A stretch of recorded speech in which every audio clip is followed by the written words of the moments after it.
अस्सलाम वालेकुम फ्रेंड्स, मैं आयशा उम्मीद करती हूँ आप सब खैरियत से होंगे। तो इस वक्त मैं बनाने लगी थी ब्रेड क्रम्स। सोचा छोटी सी वीडियो बना लेती हूँ।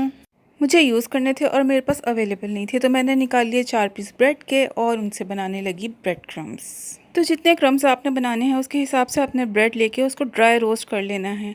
इतना करना है जितने में ये थोड़ी सी क्रिस्पी हो जाए, और इसके बाद इसके पीसेस करके इसको चॉपर में डाल के चॉप कर लेना है।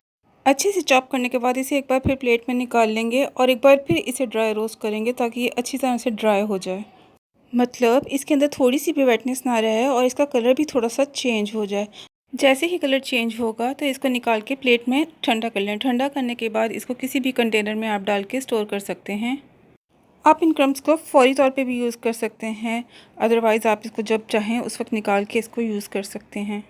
तो देखिए यहाँ क्रम्स का कलर चेंज हो गया है। अब मैं इनको निकाल के ठंडा करने रख दूँगी और ठंडा करने के बाद इन्हें कंटेनर में डाल के स्टोर कर लूँगी। तो अगर आपको मेरी रेसिपी पसंद आए तो मेरे चैनल को सब्सक्राइब कर दीजिएगा, वीडियो को लाइक और शेयर कर दीजिएगा। बेल आइकन प्रेस करना हरगिज़ नहीं भूलिएगा ताकि आने वाली आपको हर वीडियो आसानी से मिल सके। और कमेंट्स में भी मुझे ज़रूर बताइएगा कि आपको मेरी रेसिपीज़ कैसी लगती हैं। Thank you.